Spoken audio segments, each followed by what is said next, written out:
the government wasn't helping. Here, I just saw in the New York Times this morning that even a kind act of delivering groceries to a neighbor is dangerous and could spread the virus. I would guess this for the spiritual community, for those who usually reach out in the times of these crises, they're not even allowed to do that. This is a very unique humanitarian crisis, and there's just a lot of people who usually step in and help during these times are going to be sidelined because they would just make things worse. It is a very strange kind of situation because, as you stated with Katrina or other disasters, we knew what to do. With this, there's all kinds of precautions and cautions that prevent that. I mean, our organization, National Action Network, been working with the World Kitchen Organization, giving out food at our headquarters, but we had to do many different types of precautions to protect those that would come and get them, that would have to be socially distant, and those volunteers in National Action Network that would give it out. And we've done several thousand already, but we've had to do it under the most unusual circumstance. The problem here, Joe, is, as you've been saying, is New York has become the epicenter, and we're not even near the peak. And if we're going to use the biblical language, I saw the president say yesterday that Easter is special to him. Well, he needs to know the whole Easter story. You cannot get to Easter Sunday without first going through the crucifixion on Friday. A crucifixion precedes the resurrection, Mr. President, and we have not even got up Calvary's mountain yet to the crucifixion. We just have the cross on our back. We are going to go through a real crucifixion, a real height in this pandemic in New York, and as Governor Cuomo says, one that will go around the country before we can get to a resurrection Sunday. A premature resurrection will lead to a disaster, and we need to understand that, deal with it head on. All right, there's also relief for Americans and business owners, small and large, $2 trillion legislation, the White House calling the single largest Main Street assistance program in the history of the United States. Casey Hunt, let's talk about the laundry list here that they got through.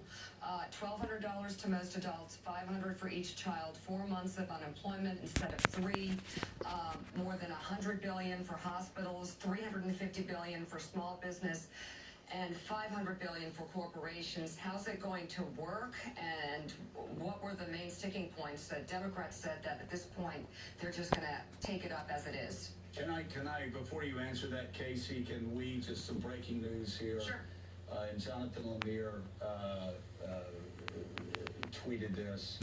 The UK palace says heir to the throne, Prince Charles, tests positive for coronavirus. BBC News, also Prince of Wales, 71, tests positive for the coronavirus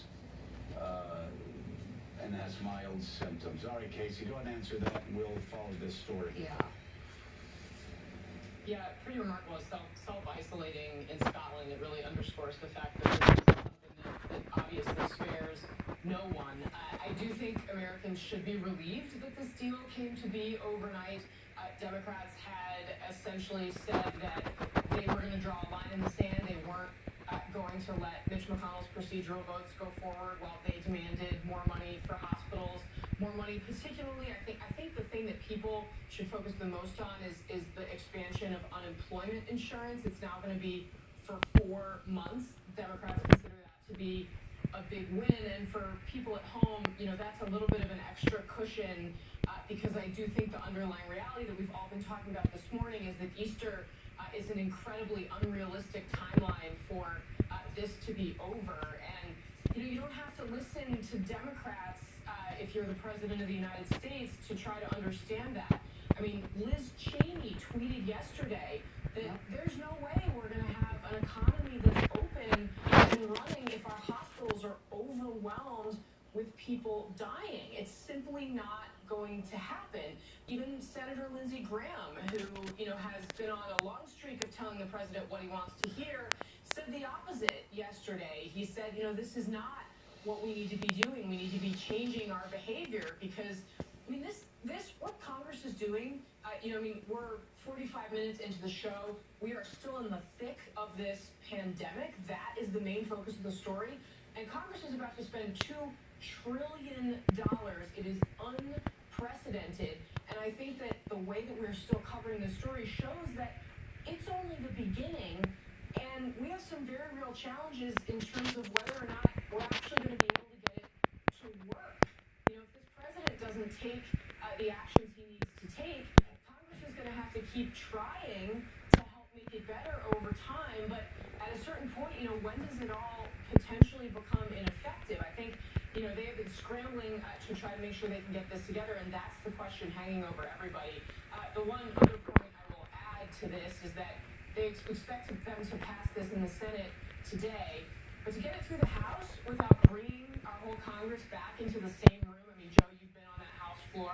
Good luck social distancing with 435 people there. Bringing the House back is it's so unrealistic. But that means that every single member of the House has to agree to move this package forward. And Justin Amash, who is, one of the original Tea Party members of the Congress, although now he's left the Republican Party over Donald Trump, already tweeting criticizing this bill. So he's somebody to watch. It only takes one to potentially prevent all of this from reaching the American people. And Casey, you're so right. It is so jammed on the House floor. It is so jammed in the cloakrooms. It's so jammed in the hearing rooms. It is a worst case scenario. I remember one time, 7 years in, I walked onto the House floor and I just thought, good God, there are a lot of people in this room. It is just packed. Unfortunately, it's like Times Square. A couple things here, Jonathan Lemire. First of all, we talked about the coming storm. I have a little bit of